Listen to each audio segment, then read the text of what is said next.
बहुविकल्पीय प्रश्न, पर्यावरण के बहुविकल्पीय प्रश्न है। परीक्षा के नज़रिए से देखें तो इम्पोर्टेंट क्वेश्चन है, तो इनको अच्छे से याद रखना है। ठीक है, मैं क्वेश्चन बोलूँगा, अगर आंसर आते तो आप बताएंगे, नहीं आते तो फिर मैं ऑप्शन दूंगा और सही आंसर भी बता दूंगा। एक खेत में चूहा हलचल कर रहा है, कौन सा पक्षियों का समूह उसे देखकर पकड़ लेगा? बताओ। चील, बाज और गिद्ध, सही आंसर। रात में जागने वाले जानवर किस रंग को देख पाते हैं? काला और एक ही बात है बेटा, काला सफ़ेद, सफ़ेद काला, मतलब रात में जागने वाले जानवर है वो काला या फिर सफ़ेद रंग को देख पाते हैं। मछलियाँ खतरे की चेतावनी एक दूसरे को देती है, कैसे देती है? बिजली तरंगों से। Very good. जब पक्षी जब दोनों आंखें एक ही जगह पर केंद्रित करते हैं तो कंडीशन, चार कंडीशन है, चार ऑप्शन है। उनका देखने का दायरा कम होता है, उनका देखने का दायरा बढ़ता है, उन्हें चीज़ों की दूरी का एहसास होता है, या उन्हें सब चीज़ें एक समान दिखती है? उन्हें चीज़ों की दूरी का एहसास होता है। जब पक्षी दोनों आंखें, उनकी दोनों आंखें एक ही जगह पर देखते हैं, वो है ना, वो एक ही जगह पर देख रहे हैं, तो उन्हें क्या होगा? उनके बीच की दूरी का उनको क्या होगा? एहसास होगा। ठीक है, कुछ खालिस्तान है, ये पहले पाठ किया है ना, कैसे पहचाना चींटी ने दोस्त को। खालिस्तान का कीड़ा अपनी मादा को उसकी गंध से कई किलोमीटर दूर से पहचान लेता है। रेशम का कीड़ा। Very good. चींटियां चलते समय जमीन पर खालिस्तान छोड़ती है, जिससे साथी चींटियों को रास्ता मिल जाता है। गंध। वेरी गुड, है ना। तो चींटियां चलते समय जमीन पर क्या छोड़ती है? गंध छोड़ती है। बाघ अंधेरे में हमसे खालिस्तान गुना बेहतर देख सकता है। कितने गुना? 6 गुना। Very good.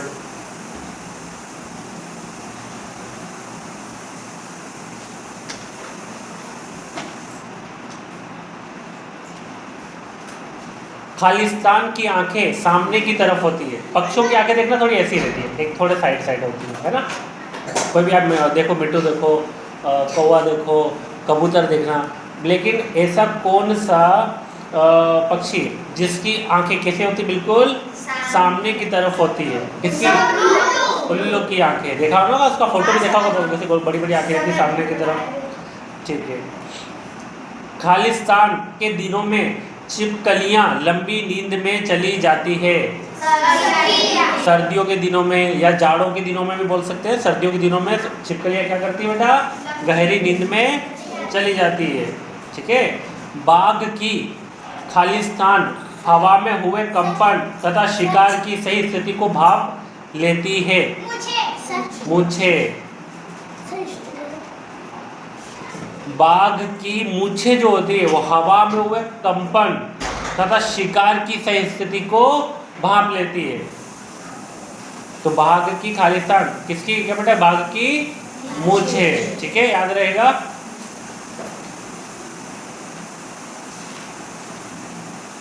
अब कहानी सपेरों की। निम्न में से कौन सा बाजा सूखी लौकी से नहीं बनाया जा सकता? ढोल। बेटा आपकी जो ये गाइड बुक जो भी बंद करो इसको, देख देख के जवाब दे दो। तो निम्न में से कौन सा बाजा सूखी लौकी से नहीं बनाया जा सकता? ढोल। ढोल को नहीं बना सकते अब, लेकिन बीन, तुम्बा, खंजरी हम इनको सूखी लौकी से बना सकते हैं। ठीक है। मैं किसानों का मित्र कहलाता हूँ, किसानों की फसल चूहों से बचाता हूँ, और एक त्योहार पर किसान मेरी पूजा करते हैं। बताओ मैं हूँ कौन? सांप। Very good. जानवरों के प्रति हमारा व्यवहार कैसा होना चाहिए? कठोर, हिंसात्मक, उदासीन या संवेदनशील? कैसा होना चाहिए? Very good. भारत देश में पाए जाने वाले सांपों में से जहरीले सांपों का समूह है। आपको बताना जहरीले सांपों का समूह कौन सा है? नाग, करेत या घोड़ा पछाड़? पहला सुन लो बेटा, पूरा ये समूह है, एक नाम नहीं बताना, पूरा समूह है। 4 ऑप्शन दूंगा मैं। तो ये पहला ऑप्शन है नाग, करेत या घोड़ा पछाड़। दूसरा है करेत, अजगर या दुबोइया। तीसरा है अजगर, घोड़ा पछाड़ या दुबोइया।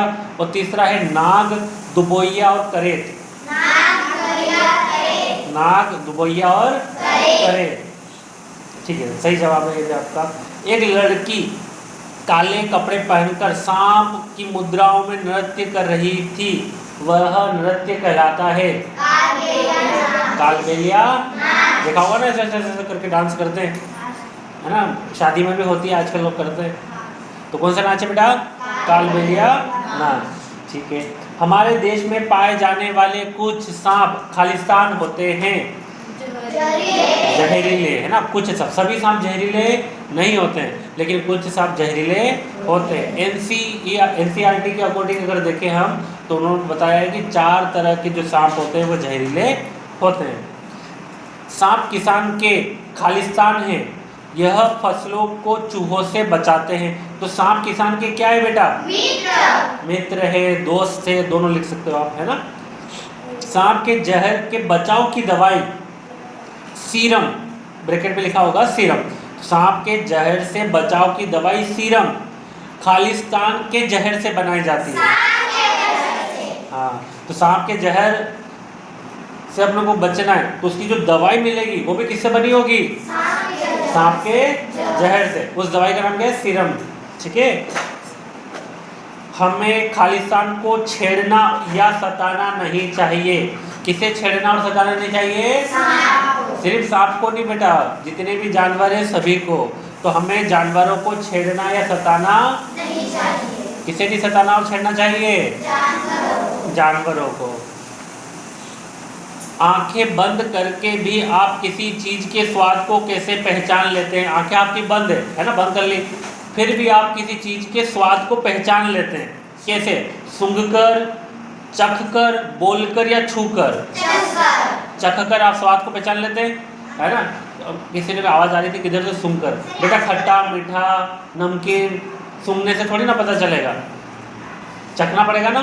तो चखकर हम उसके स्वाद को पहचान लेते। उसमें आंखें खोलने की जरूरत थोड़ी ना, मुंह में डाला पता चल जाएगा ना कि मीठा है कि तीखा है कि नमकीन है, कैसा है, चल जाएगा कि नहीं। आपके घर में जब खाना खराब हो जाता है, तब आप बिना चखे भी कैसे पता लगा सकते हैं? मान लो खाना बनाया, खराब हो गया, बट आपको कैसे पता चलेगा कि खाना खराब हो गया है? तो ऑप्शन सुन लो बेटा। सिर्फ देखकर, सिर्फ सूंघकर, या देखकर और सूंघकर, या छूकर? ऑप्शन ठीक से सुनो।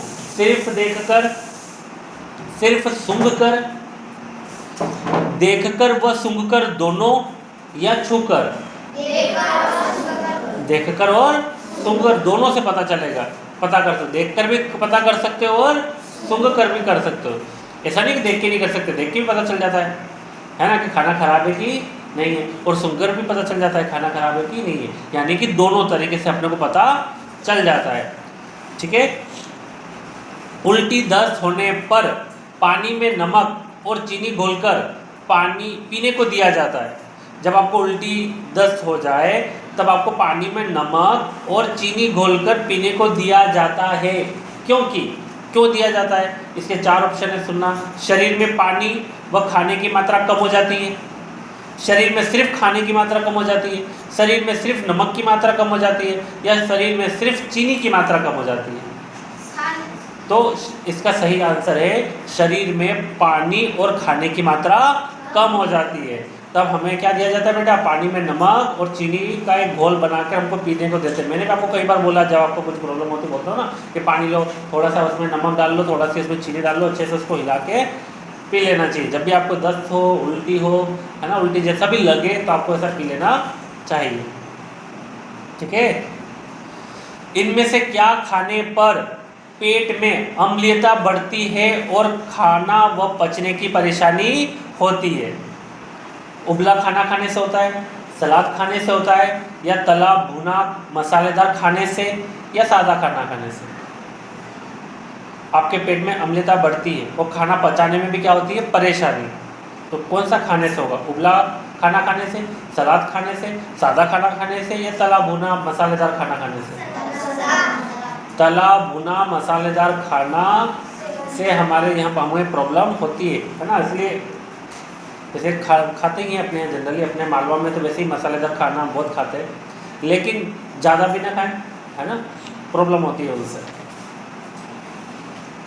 चलो, ग्लूकोज चढ़ाने से शरीर को तुरंत खालिस्तान मिल जाती है। शरीर को क्या मिल जाती है बेटा? तुरंत ताकत या ऊर्जा, क्या बोलेंगे पर? ऊर्जा। क्या मिल जाती है शरीर को?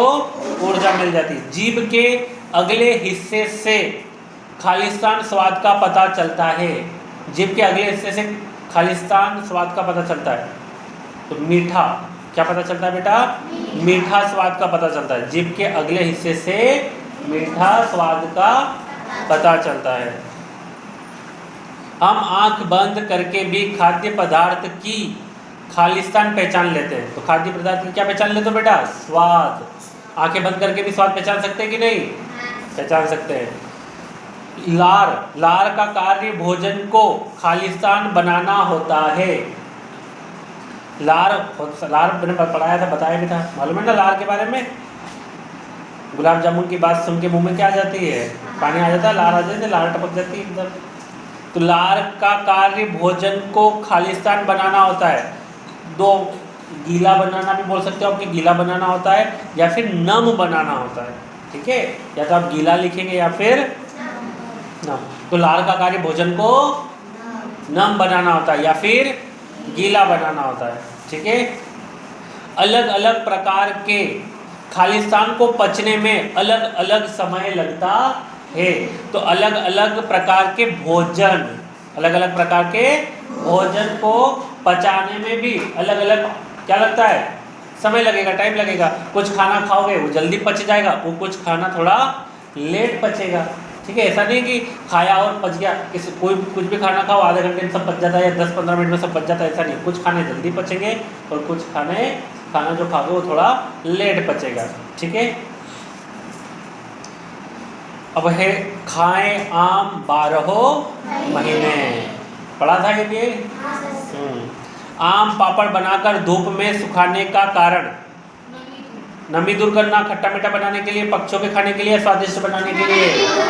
नमी दूर करने के लिए। आम पापड़ अपन बनाते हैं, मम्मी वैसे जनरली देखा होगा घर में पापड़ बनाती है, फिर अपन धूप में रखते हैं ना, क्योंकि गीले होते हैं उस समय थोड़े, फिर धूप में रखते क्या हो जाते हैं? सूखे हो जाते हैं, कड़क हो जाते हैं, है ना। तो उसकी नमी दूर करने के लिए हम उसे धूप में रखते हैं।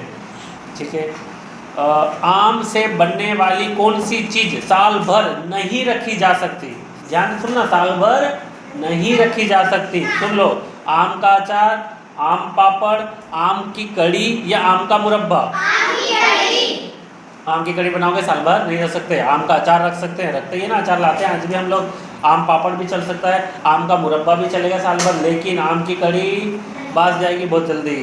ठीक है, इनमें से निम्न में से क्या पेट में सबसे जल्दी पचेगा? आप ऐसी कौन सी चीज़ है जो आप खाओगे और वो सबसे जल्दी पच जाएगा? अभी हमने सीखा कि सभी खाना जो भी अपन खाते हैं सबका पचने का टाइम भी क्या है? अलग अलग है। तो ऑप्शन सुनना, कौन सा खाना जल्दी पचेगा? पूरी तरह से उबला अंडा, कम उबला अंडा, कच्चा या फेटा हुआ अंडा या कच्चा अंडा? पूरी तरह से उबला हुआ अंडा अगर आप खाते हैं तो वो जल्दी पच जाता है। ठीक है, अबे रिक्त स्थानों की पूर्ति कीजिए, है ना, रिक्त स्थान भी आ सकते हैं।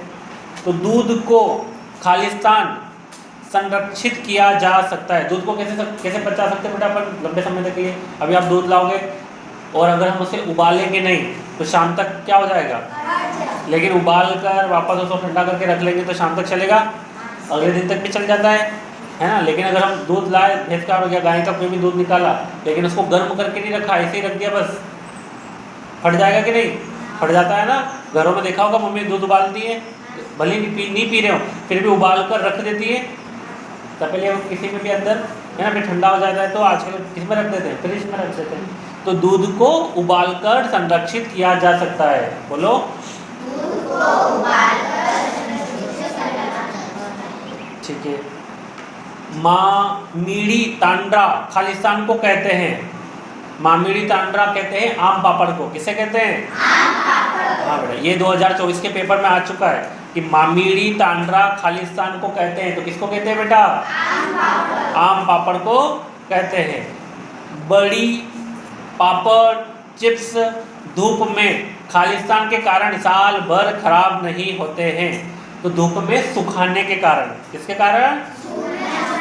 अब ये जैसे पापड़ है, बड़ी है, चिप्स अपन धूप में सुखाते हैं इनको, इसके कारण ये साल भर खराब नहीं होते हैं। ठीक है।